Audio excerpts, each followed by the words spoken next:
Estimate share of Godavari water of sub-basins in upper riparian states, even though some of the projects planned by upper riparian states might be incomplete in the sub-basins and utilize apparently less. The total planned use of all projects and not the actual utilization in the said sub-basins need to be considered while arriving at the exact quantum of water.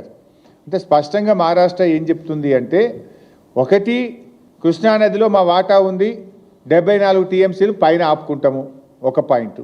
రెండవ point ఏమంటున్నారు, వరద జలాలు వాడుకునే హక్కు ఉంటే మహారాష్ట్ర మాకు కూడా విదర్భాలో కరువు ప్రాంతం ఉన్నది, మేము కూడా వరద ప్రాజెక్టులు కడతాం, పైన కట్టి లోయర్ పెనుగంగ మీద ప్రాణహిత మీద మేము ప్రాజెక్టులు కట్టి మేము విదర్భకు నీళ్లు తీసుకుపోతా అంటుండు. అప్పుడు ఏమైతే తెలంగాణ పని? రెండిటి చెడ్డ రేవటి. కృష్ణా కర్ణాటక ఏమంటుంది, పైన మేము 112 టీఎంసీలు ఆగబట్టుకుంటా అని కర్ణాటక అంటుంది.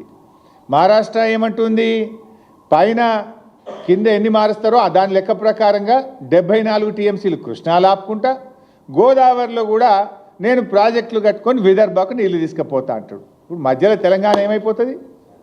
శాండ్విచ్ ఖతమైపోతుంది. అంటే కింద ఇటు ఆంధ్రప్రదేశ్ అటు మహారాష్ట్ర గోదావరి నీళ్ళు తీసుకుపోతామంటుంది, పైన కర్ణాటక మహారాష్ట్ర కృష్ణానది నీళ్ళు ఆపుకుంటామంటున్నారు.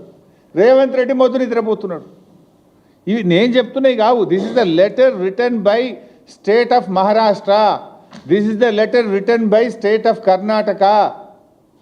ఇంత స్పష్టంగా ఆయా రాష్ట్ర ప్రభుత్వాలు ముందుకు పోతా ఉంటే మన ప్రభుత్వం మొద్దు నిద్రపోతా ఉందా అని నేను అడుగుతా ఉన్నా. ఈ పరిస్థితుల్లో ఇవాళ తెలంగాణకు తీవ్రమైన నష్టం జరిగేటువంటి అవకాశం ఉంది. ఇకపోతే కేంద్ర ప్రభుత్వ సంస్థలు గతంలో కూడా మనం మాట్లాడుకున్నాం.